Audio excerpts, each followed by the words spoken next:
गौ माता की जय। धेनु धूरी मह के लही सका सहित गोपाल, मंडल एक बना वही आप बने भूपाल। गौधूली बेला में भगवान खेल रहे हैं अपने सखाओं के साथ। गोपाल ने एक मंडल बना लिया और स्वयं वहां के राजा बन गए। माखन चोर भयो नंद लाला, संग लिए वज्र मंडल ग्वाला।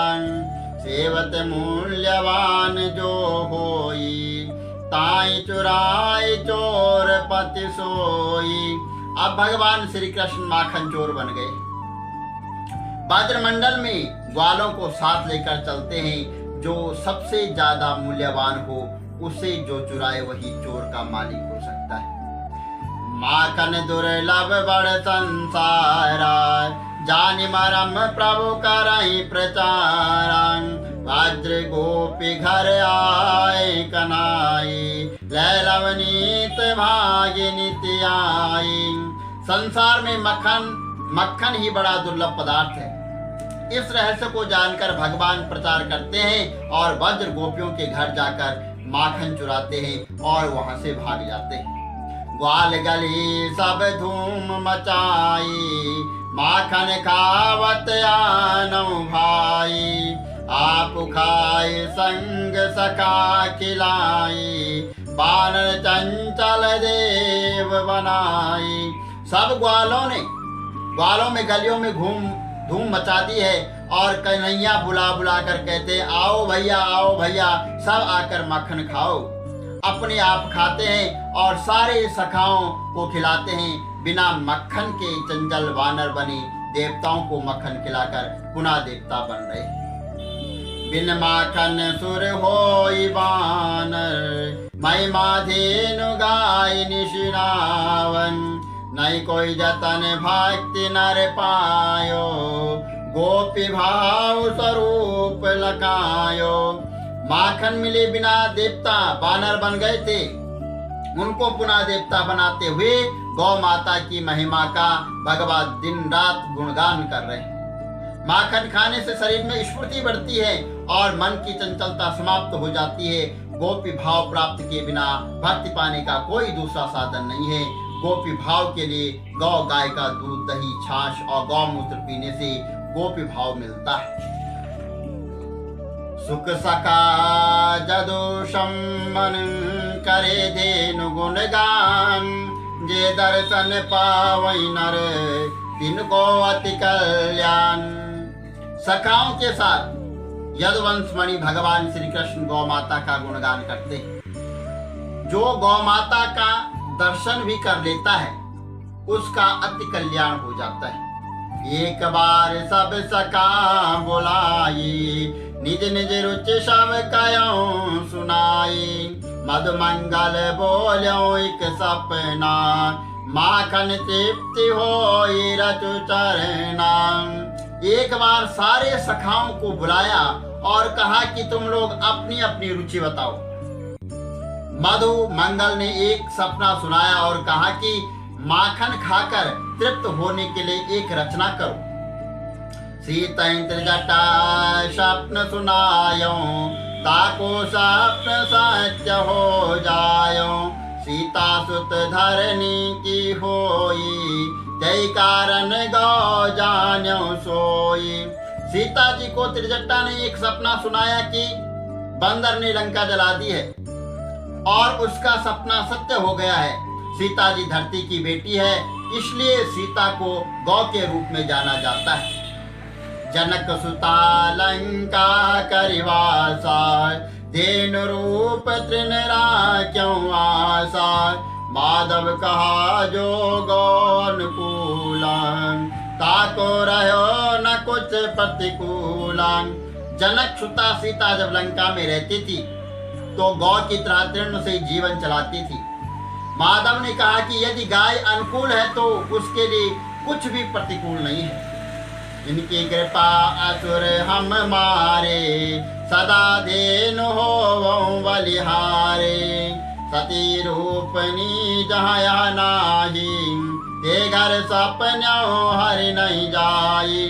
गोविंद बोले, भगवान श्री कृष्ण बोले कि इन गौ माताओं की कृपा से हमने असुरों को खत्म कर दिया है। हम हमेशा गाय और वैलय लेते हैं। शांत स्वरूपणी गाय जिस घर में नहीं है वहां कभी भी भगवान का वास नहीं हो सकता है। लालता चाहा गोष्ठी भई गोवर्धन के काज, वहां की जमी सिर हो सोहई मोर पंख को ताज। ग्वाल बालाओं के साथ गोष्ठी हुई है। गोवर्धन मुख्य विषय है। भगवान की छवि सुंदर है। सिर पर मोर पंख का मुकुट सजा हुआ है। अति करुणामय कृष्ण स्वभाव, वास्तवादि दे क्यों सकिनाहु। बंधन खोलि मुक्ति दई दीने, काल प्रभाव रहित सब कीने। भगवान कृष्ण करुणामय स्वभाव के हैं। बछड़ों को बांधा हुआ नहीं देख सकते हैं। सबके बंधन खोल दिए, उन्हें मुक्त कर दिया। सभी काल के प्रभाव से रहित हो गए। जो एक बार वक्त बन जाई, समय सीमा सो दियो लंघाई। सब ते सुगम भयो जग माही, बछड़ा बन सो काल न साही। एक समय जो गौवश यानी प्यार से बन गया, वहां समय की सीमा को लांघ गया है। संसार में सपने सुगम वही है कि बछड़ा बन जाए और काल के प्रभाव से बच जाए। फिरत कृष्ण गृषभ के जावे, गौ बछड़न को बंद छुड़ावे। माखन चोर पुकारे कोई, सुनत एक टक दे कहीं सोई। फिरते हुए भगवान श्री कृष्ण सबके घर जाते हैं। जाकर बंधे हुए बछड़ों के बंधन खोल देते हैं। जब कोई कृष्ण को माखन चोर कहकर पुकारता है तो सब एका टक देकर सुनते हैं। चोर जोग सब जोगई माही, रचो कृष्ण निज भक्तन आही। भांड तोरि संचय के तू, धेनु रचित जग हित सुर से तू। सब योगों में चोर योग भगवान श्री कृष्ण ने अपने भक्तों के लिए निर्मित किया। कृष्ण गोपियों के घर में जाकर बर्तन तोड़कर मानो यह कहते हैं कि संग्रह किए किसके लिए कर रहे हो। माखन संग्रह के लिए नहीं है, आपूर्ति खाने के लिए होता है। गाय का चरित्र जगत के हित के लिए रचा गया है और यह धरती और स्वर्ग का पुल है। लुकत छुपत के खेल में वस रूप रखियाई, एक उत खोजत ना मिले सका ढूंढ नहीं पाई। भगवान श्री कृष्ण लुक्का छुपी का खेल खेलते हैं। बछड़ा बनकर छुप जाते हैं, सखा इधर उधर खोजते हैं, परंतु भगवान श्री कृष्ण को नहीं ढूंढ पाते। नित्य नवनीला करे मुरारी, नंद भावानी सखी सारी। चोर भयो कहाँ तेरो जायो, प्रीत भाव में गाय सुनायो। भगवान श्री कृष्ण नित्य नई नई लीला करते हैं। नंद भवन में सारी सखियां आती है और शिकायतें करती है कि कान्हा चोर हो गया है। ऐसे प्यार के भाव से साव भरी में उसमें गाली सुनती है और घर भीतर प्रतिवेदित की नांग, कठिन दंड जननी हरिदीनांग। बलदाओ की नौ रखवारी, निकसे नहीं बाहर बनवारी। श्री कृष्ण को घर के अंदर प्रतिबंधित किया गया है। माता यशोदा ने श्री हरि को यहाँ कठोर दंड दे दिया है। दाऊ भैया जी रखवाली करने लगे हैं, कहीं बनवारी श्री कृष्ण बाहर न निकल पाए। लगी करन माता गृह काजा, माटी खाने लगे ब्रजराजा। शंखन जसुमति पाए आयो, नटवर के सब बात बतायो। माँ घर का काम करने लगी है और घर के अंदर श्री कृष्ण मिट्टी खाने लगे हैं। शक्रसन ने बलराम जी माता जी के पास जाकर और नटवर ने भगवान श्री कृष्ण श्याम सुंदर की सारी बातें बता दी है। छड़िहास्तली ने नंदरानी, श्रवण की माटी की मिखानी। कह गोविंद नहीं माटी खायो, रसना गोरज स्वाद चकायो। यशोदा जी हाथ पर छड़ी लेकर चली और कान खींचकर पूछती है, तूने मिट्टी क्यों खाई? गोविंद बोले, मैंने मिट्टी नहीं खाई, मैं तो रचना और गौखुर रज का स्वाद चक्रा हूं। सुनाओ माँ तो वहाँ दूरी है जहाँ गौखुर नहीं जाए, दूर धूर्तता दो वहीं समान कुछ नाय। भगवान बोले, हे माता, वहाँ धूल है जहाँ गौ के खूर नहीं पड़े हैं। वह धूल तो ऐसी है जो जीवन की सारी दुष्टता को धो देती है, इसके समान तो कुछ है ही नहीं है। कयो माँ तो मुख खोर दिखावा, सकल भुवन ब्रह्मांड बतावा, श्याम सुरभि पै कर जे पाना, रस कोल प्रभु सब जाना। माता यशोदा बोली कि अपना मुख खोलकर मुझे दिखाओ। तो भगवान श्री कृष्ण ने मुख खोलकर दिखा दिया। उसमें सारा ब्रह्मांड का दर्शन हो गया। काली गाय का दूध जो लोग पीते हैं वह लोग गूढ़ रहस्यों को जान लेते हैं और एवं ईश्वर की समीपता प्राप्त हो जाती है। काली गाय के बयानों पर पहला दूध पीने वाला क्षय रोग यानी श्वास का रोग वो सब मिट जाता है। को ऐसे मरम नहीं जग माही, गौरज परिस जान नहीं पाई, परम विराट रूप दिखलावा, या जग रीत पिता ही बना बतावा। ऐसा संसार में कोई मर्म नहीं है जिसको गाय की धूल का स्पर्श करने वाला न जाने। अर्थात गौरज ईश्वर से सारे जगत के रहस्य समझ में आ जाते हैं। भगवान ने परम विराट दर्शन माँ को दिखाया, पिता को नहीं दिखाया। यही संसार की रीति है।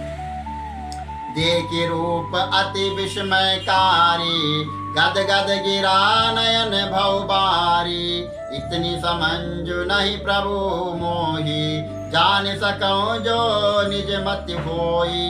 इस विस्मयकारी रूप को देखकर माँ की वाणी गदगद हो गई है और एवं आंखों से अश्रुधारा बहने लगी है। भगवान, मुझे इतनी समझ नहीं है मैं अपनी मति से आपको जान सकूं। बार बार धरनी धर सीसा, कुछ स्तुति नहीं जान्यो ईशान, दशा मातु देखी मुस्काई, धूल गई पुनि गोद उठाई। माता यशोदा बार बार धरती पर सिर रखकर बोलती है, हे प्रभु, मैं आपकी कोई स्तुति भी नहीं जानती हूँ। माँ की दशा देकर भगवान मुस्कुराए और माता उस घटना को भूल गई एवं गोद में भगवान श्री कृष्ण को उठा लिया। गोरजमय माहे तु प्रभु, कबौ चोट बड़ होई, सकल भुवन के ईश जो, वज्रराज कव सोई। जो गौ माता की धूल की महिमा बताने के लिए प्रभु कभी छोटे कभी बड़े हो जाते हैं। जो सारे भुवनों के मालिक हैं वही भगवान वज्र की रज खाते हैं। वज्र रज की महिमा गाय के कारण है। सुनाओ शुभ गोकुल की लीला, कामधेनु अति शीला, करो विचार एक दिन माता, चोर भयों का कारण ताता। कामधेनु माता बोली, हे भगवान शंकर, आप गोकुल की लीला सुने। एक दिन माता यशोदा विचार करती है कि मेरा कृष्ण चोर गो हो गया है, इसका क्या कारण होगा, क्या है। ब्रह्म मुहूर्त उठ कर स्नानु, शुद्ध वस्त्र परिधानु, गोमय धूप भवन कर लीनी, गौघित दीप जले जय देही। ब्रह्म मुहूर्त में उठकर माता ने स्नान किया और शुद्ध धुले हुए वस्त्र धारण किए, गोबर से बनी हुई धूल के अंदर वहां अंदर जलाई एवं गौघृत का दीपक जलाया, जिससे जीवन में जय प्राप्त होती है। तदिमतन की न्यवारंभा, खींचत नीति बादिलय कंबान, ललन शुम्रि भयो अनुरागा, गावत गीत सरारति भागा। माता यशोदा ने दही का मंथन आरंभ कर दिया है, नेति को खींचने लगी है जो खंबे से बंधी हुई थी। अपने लाल को याद करते करते अनुराग बढ़ रहा है। माता गीत गाते हुए अपने भाग्य की सराहना कर रही है। बोलो गौ माता की जय।